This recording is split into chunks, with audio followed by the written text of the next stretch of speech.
Hello friends, how are you all? Today we are going to discuss a very important topic, that is about the new guidelines for coaching institutes in India. Are you a student navigating the competitive landscape of India, or a parent with anxious questions about your child's coaching experience? Well, hold on tight, because the tide is turning.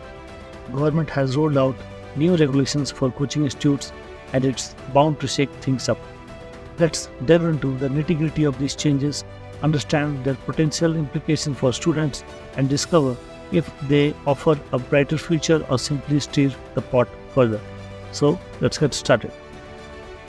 So let's see the background. And the issue related to the private coaching centers, more so in the context of rising student suicide cases, fire incidents, lack of facilities, as well as teaching methodologies have been engaging the government's attention from the time to time. The number of unregulated private coaching centers in the country continues to grow without any laid down policy or regulation. Instances of such centers charging exorbitant fees from the students, undue stress on students resulting in students committing suicides, loss of precious lives due to fire or other accidents, and many other malpractices being adopted by these centers are widely reported in media. So, government came out with the new guidelines for coaching centers. We'll see what are the guidelines. So, coaching centers existing on the date of implementation of the guidelines shall apply for registration within a period of 3 months from the date of implementation of the guidelines. So, what are the conditions which has to be fulfilled by a coaching center for registration, and they have to comply with them continuously. So the first is they cannot engage tutors having qualification less than graduation. Second is cannot make misleading promises or guarantees of rank or good marks to parents, students for enrolling them in the coaching center. They cannot enroll, that is the most important, they cannot enroll students below 16 years of age. All students can be enrolled only after secondary school examination. So now we have seen there has been a trend that the students are getting into NEET coachings or IITs coaching from the class 7 or class 8, and then they are just forgetting their extracurricular activities, sports, and their life itself. They are just going through the books, coachings, and schools. It is just putting a lot of pressure on them. So this, I would think, it is a very, very crucial condition for the coaching centers now.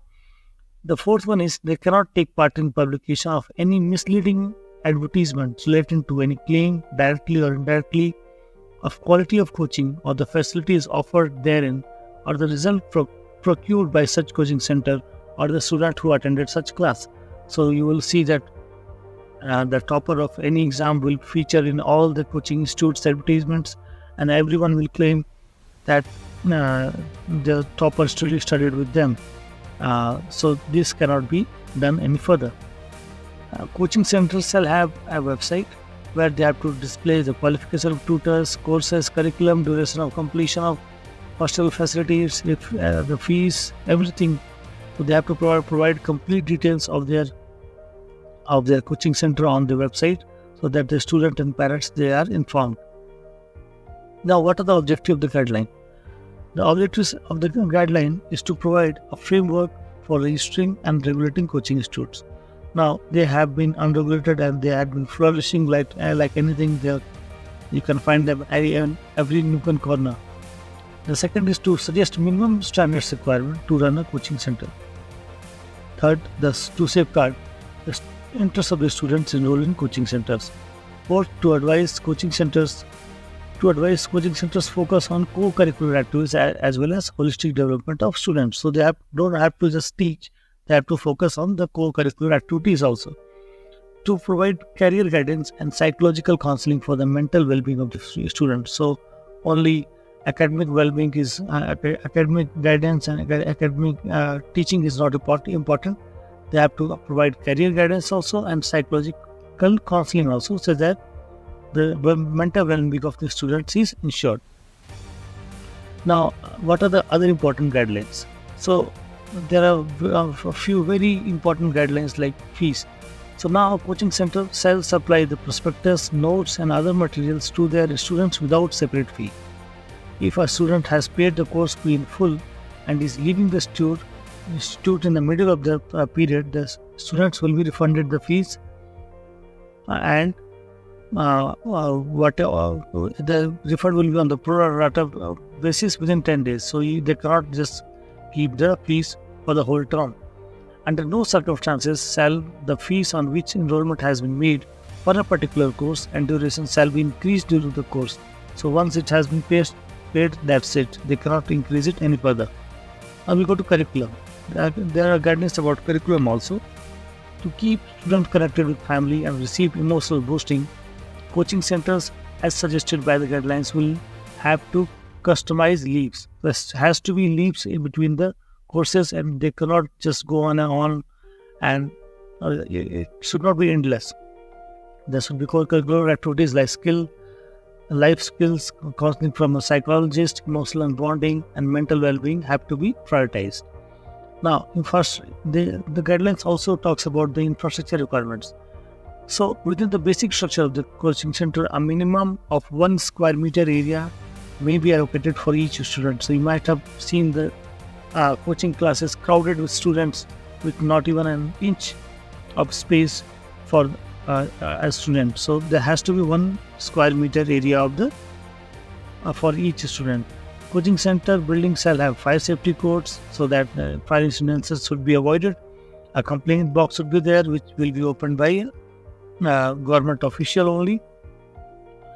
Then the coaching center should have a grievance redressal committee so that they follow up on the complaints, and safe and potable drinking water should be available for all the students and the staff, and separate toilets for males and females should be available in the coaching center.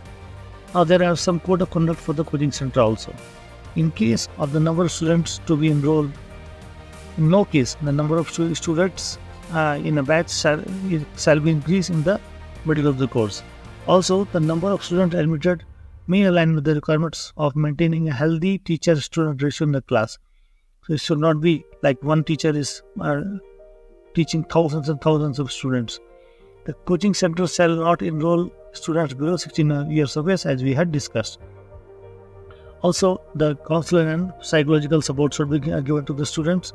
Restriction of shifting of coaching center. The coaching centers shall be conducting coaching only at a place indicated in the registration certificate, and shall not be shifted to any other place than its registered place without the prior or written approval of the competent authority. And then there should be one disposal of one guideline about the disposal of complaints also. A complaint shall be filed before the competent authority against the coaching center by the student, parent or tutor or employee of the coaching center, and against the student, parent by the coaching center. So both can file complaints. The complaints shall be disposed of within 30 days by the competent authority. So the guidelines also impose some responsibility on the registration and competent authorities. So the complaints are not kept pending for long, and they should be disposed within 30 days from the. So now, what are the penalties? What will happen if a coaching center does not follow these guidelines? So in case of violations, the first violation, the fine will be 25,000. Second violation, it will be 1 lakh rupees, and subsequent violations may attract revocation of registration at all. So the coaching center will be closed. Now, what is the conclusion? Guidelines released are comprehensive and have adequate safety measures for students as well as parents. It should be ensured that the guidelines are followed in practice. Education is in current list, and the state and union territories government also need to take proactive actions on the matter, and they will be very crucial in ensuring the implementation of the guidelines. The state government should monitor the activities of the coaching center, and they should enforce these guidelines. So they should not be on the paper; they should be enforced in letter and spirit. So that was all about the new regulations on the coaching center in India.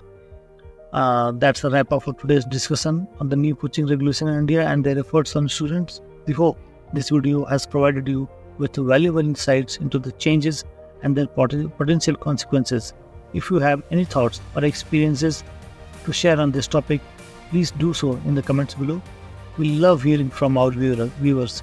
Don't forget to give this video a thumbs up if you found it informative and share it with others who might benefit from this information. Thank you for joining us at Wealth Wisdom Hub, and we'll see you in the next video. Till then, stay curious and stay informed. Thank you. Bye-bye.